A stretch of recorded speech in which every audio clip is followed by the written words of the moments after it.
c'est pour ça qu'a lieu ce fameux voyage de la fin d'août 1958, où nous avons été un certain nombre de journalistes à le suivre, et où il a développé le thème de la possibilité de l'indépendance pour les pays africains. Il a dit, si vous voulez l'indépendance, vous la prenez. Si vous voulez être avec nous au sein de la communauté, nous ferons un système largement fédéral ou confédéral, mais si vous voulez en être, vous en êtes. Si vous voulez choisir l'indépendance, vous la choisirez. Il dit cela déjà à Madagascar, où il considère que c'est le seul pays qui est promis à l'indépendance, parce qu'il a un passé historique indépendant, le passé malgache, qui est un passé d'indépendance, et ensuite, il le dit de façon plus claire à Brazzaville, choisissez l'indépendance si vous la voulez, à Abidjan, et puis il y a l'arrivée à Conakry, l'arrivée en Guinée, où il y a, si l'on peut dire, un raté, un dérapage considérable. C'était un moment alors, expliquez-nous le raté. C'est Sékou Touré, porté par la foule guinéenne, qui aspire à l'indépendance et qui le dit haut et fort face à un De Gaulle complètement étonné. Le projet de Sékou Touré, qui n'était pas méprisable, l'homme depuis c'est très mal conduit, nous sommes là-dessus certainement d'accord, mais c'est vrai que Sékou Touré, ce n'était pas tellement une question d'indépendance qu'une question d'unité africaine. Et Sékou Touré estimait que l'avenir de l'Afrique était dans la cohésion entre les États africains qui aillent vers l'indépendance, mais surtout qu'on ne brise pas leur unité, qu'on ne fasse pas ce qu'il appelait après Senghor la balkanisation.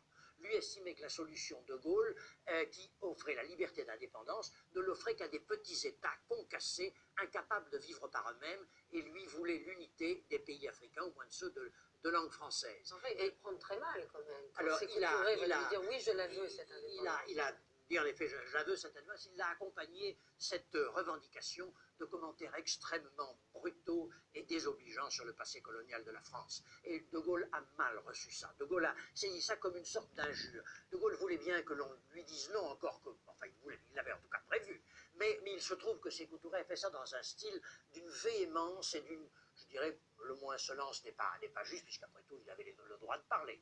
Chez lui. Mais enfin, ça a été dans un climat qui a été très dur. Et je dois dire que le général, moi, ce jour-là, le jour de Conakry, il m'a bouleversé. Il était extraordinairement ému. Ce vieil homme qui portait l'histoire de notre pays, et l'histoire de notre pays en Afrique, où il y avait quand même des choses assez grandioses, et il a été blessé, et ce vieil homme a fait face, mais il en a été d'une certaine façon brisé. Je crois que ses liens avec l'Afrique, qui étaient forts, et au cours de ce voyage, qui était un voyage libératoire, un voyage novateur, quelque chose s'est cassé. On l'a vu le lendemain, quand il est parti de Conakry pour Dakar, c'était un homme qui avait subi une blessure profonde, et d'ailleurs, alors que Sékou Touré n'avait pas absolument dit qu'il dirait non au référendum, qu'il refuserait la communauté, c'était probable, mais ce n'était pas sûr. Le lendemain matin, devant nous, devant Mesmer, devant Cornu-Gentil, devant le gouverneur Bomerna de Guinée, De Gaulle a dit c'est fini avec cet homme-là, nous devons rompre à partir du 29 septembre, jour du référendum, nous quittons ce pays, c'est brisé. Autrement dit, il estimait que Sékou Touré non seulement lui avait dit non, mais lui avait dit non de façon humiliante, blessante, et qui blessait la France. Et le lendemain, il faut dire que l'étape à Dakar n'a pas été beaucoup plus heureuse. À Dakar, De Gaulle c'est ce qu'on a vu dans les images, a fait face sur la place Protet à une foule qui était là vraiment. À Conakry, ça avait été un peu mouvementé. À Dakar, ça a été très, très mouvementé. Ça a été un chahut monstre, un chahut monumental. Mais enfin, dans l'ensemble, c'est vrai que le voyage de Gaulle en Afrique a été un voyage de déhalage, si l'on peut dire, de séparation douce de l'Afrique avec le système colonial.